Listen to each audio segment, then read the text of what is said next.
Welcome back. Here we go. So we are diving into another question. The last episode that you heard, although Westy was grilling me, was actually meant to be a sequence, but I talked for about 10 minutes talking about food. So we've broken these down individually, just so you can get some quick fire nuggets of information. So the next phase of the grilling, let it commence. Perfect. Right, here we go. So we speak about pro sport. We spoke a lot about positives last time, but we know we speak about the negatives of the pro sport a lot. So if you're that coach or you're advising that coach, how do you get out of pro sport? What pathways, what would your advice be on how to get out of coaching within pro sport? Yeah, I think it's really interesting. I think it's a great question, and I think it's a really important point that's never covered. It's not really been spoke about it with regards to the survivorship bias that exists within professional sport is the reason that the sport is the profession is stagnating in itself, because you've got 42 undergraduate programs churning out over 50, maybe 50 students each per year, over 40 master's programs churning out maybe more per year, all looking for jobs. So that could be 4,000 people a year looking to enter the professional space, a market of entry. So if you've worked your way up from academy intern to assistant academy, and this is what I did: academy intern, assistant academy coach. I leapfrogged lead academy into the first team at Wasps and worked. So if you work your way up through, like, that's that natural progression. But then if you get from assistant coach to like senior S&C, then you could, like, if you're ahead of S&C, there is nothing left for you to do. And the problem is you get a bottleneck. There's that bottleneck of people, the heads of department will try and hold their jobs for as long as possible because they get stuck in that survivorship bias and they don't know anything else until they may get fired. And then because they don't know anything else, or are too scared or lack awareness to try and do other things, or they just want to devote their life to it, and more power to them. Okay. Which is a really important point that we can talk about a lot for another time. But there is going to be a lot of churn at those assistant roles, though, and you either walk or you get fired. And 9 times out of 10, people don't walk for reasons that they are not because of they're happy to just leave. They won't do that, because I remember when I resigned from Wasps in October 2015, it was because it was a fucking shit show.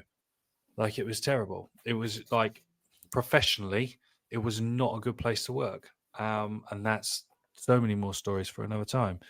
And 99% of them can't really go on a podcast. So let's get behind the curtain for those. Yeah. But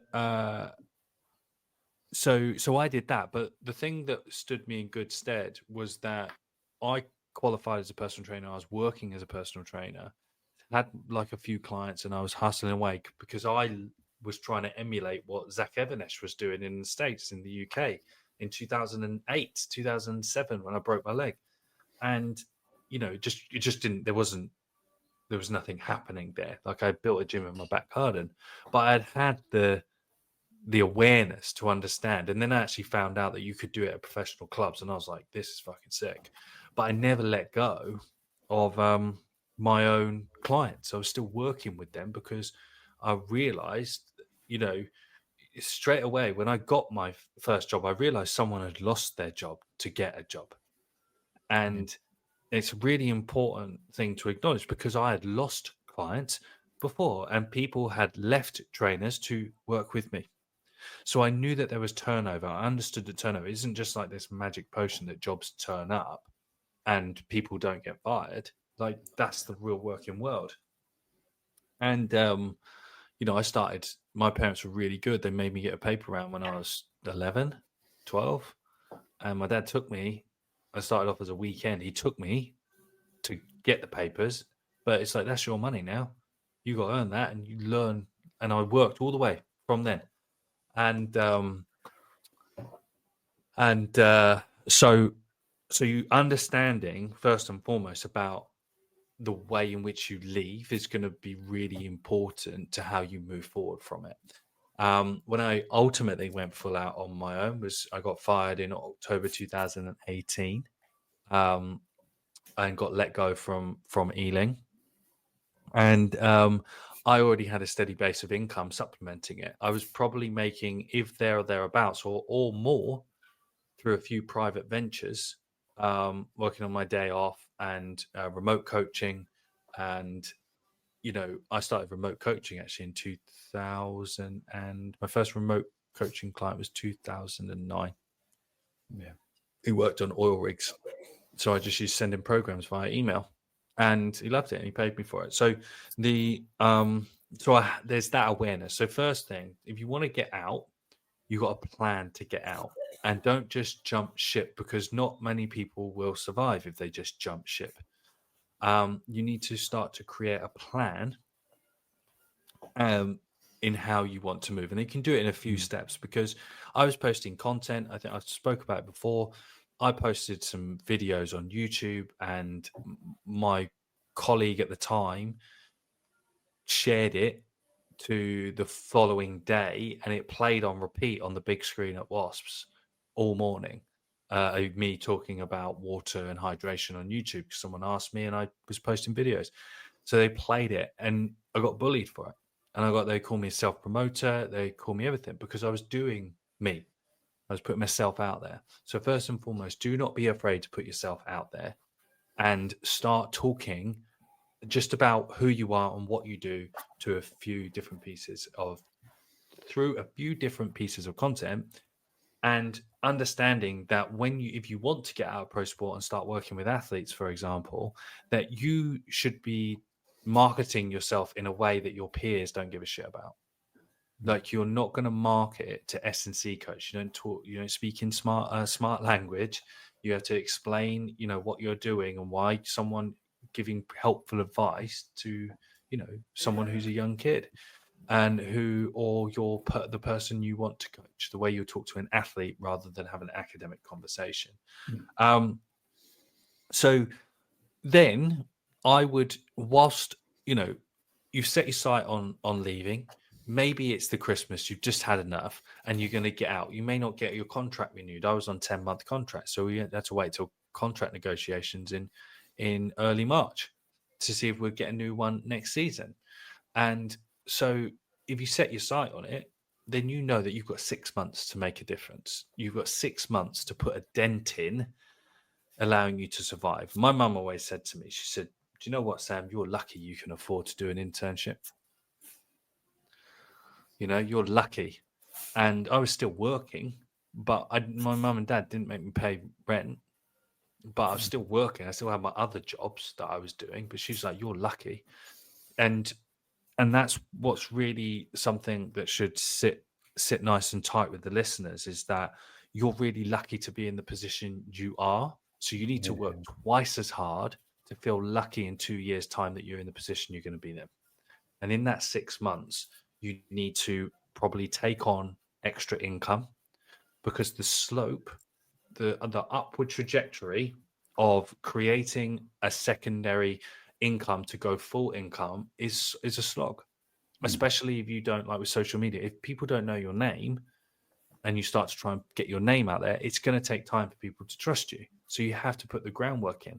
But what I would say, the best place to find people that trust you are going to be within your network of pre-existing friends, local clubs, local resource, that your reputation, your club badge will open a door for you. So I'd start to utilize that, and maybe you could pick up some extra hours coaching a local rugby team, S&C, getting a few extra £100 from that, get your name around the club, start to take on some extra kids, run a half-term camp if you can, run an off-season little camp. These are the things that I did and that we started to do before we built the academy stuff out. And just make sure that you understand. I think the biggest thing is, really, S&C coaches have really good logical processes of the way that they think. And what you need to do is you need to start to understand, if you want to get out, you can get out. There's nothing stopping you from getting out. You'll miss it and you'll feel like you're nothing without it for a little while, as everyone does. But if you look at it from a principle of block periodization, you need to be in your accumulation phase whilst you're still in your job. You need to be accumulating contacts, talking to people, having conversations, building that bank of people that you can then intensify. You say, right, I'm available now. I'll start picking up some clients. And don't be afraid also to knock on the door of a local gym and say, do you need a PT? Do you need someone that can help train? Do you need a receptionist? Do you need someone to sit on the front desk? Do you want someone to do gym tours? Because that is going to teach you so much about the mindset of the potential clientele. Because for every lady, middle-aged lady that you bring round, she's probably got 2 kids that play sport. And you don't think about that. And then you have a conversation, you learn it that way. And guess what? It's fucking hard work. But if you want to earn more than 25 grand a year and work less than 60 hours a week, then you're going to have to earn less than 25 grand and work more than 60 hours a week for the first 6 months until you jump out the other side. So I think that covers that. I think that's a good strategy. Yeah. I think I made a couple of notes while you were there. There's a couple of key points. I think a lot will see their current role as the reason why they can't get out, because it takes up too much time. But actually, if you flip that narrative, and this is something that we spoke about off camera, is actually the job you're in at the moment gives you the security to take risk. Yes. You can use the fact that you've got money coming in at the end of the month to take a couple of risks on trying to promote yourself. And I think the other thing is like one of the key things that I feel stood me in good stead as a coach is actually doing jobs outside of the profession we're in now. It gives you different perspectives on how you manage people when you're how you manage clients when you're in a private world. Because when you're in team sport, the clients are given to you. You don't have to do anything. You don't have to know how to, you only have to know how to talk to one population. And at the end of the day, they're coming to you whether you like it or not, because someone's putting them there in front of you. Whereas if you want to go out on your own, you need to have those other skills and learn those other skills. So I think my number one point, not to hijack your points, is don't be afraid to go and do a job that isn't the job you want to do, to learn the skills that will help you transition out of pro sport, if that's where you're thinking you want to go. Absolutely. Indirect transfer, that's what we will call that, as for an S&C term, which is amazing. And I as you were saying that, I remember one of the things that I always used to do is treat every player like they were paying you out of their own pocket, and you'll get much more buy-in from them and a lot better results, because that's just that energy you can bring. So how to get out of pro sport? If you're brave enough, give it a go. I'll see you next time.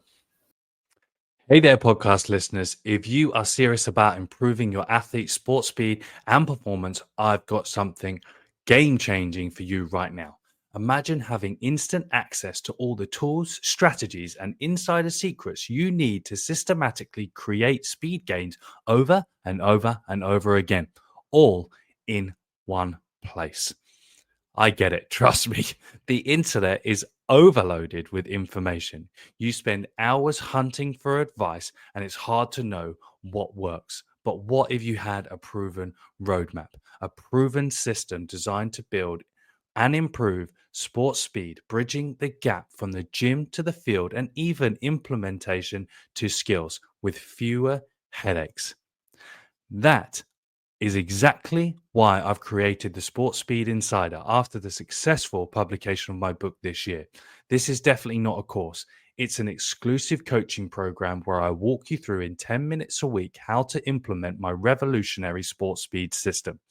With weekly whiteboards, exercise breakdowns, and even training programs, you are going to be taken care of. And the best part, there's no noise, no guesswork. Just apply what I teach you in your environment immediately for just 49 pence per day. And here's the deal. As a podcast listener, you get a special invite. Go to www.speedbysportland.com/sportspeed insider and join us today and get exclusive training that is not there for public access. Plus, as a thank you, I've got some epic bonuses waiting for you. A full 12-week program, all my speed progressions, and an unseen London Speed Masterclass. Also, as an insider, you'll be the first to know about events, seminars, and receive exclusive insider discounts. But this is only for a limited time. Don't wait. Head over to www.speedbysportland.com/sportspeed insider now. Remember, success loves speed. If you've been waiting for the right moment to unlock real sports speed, this is it. Let's make it happen together in the Sports Speed Insider for just 49 pence per day, and I will see you on the inside.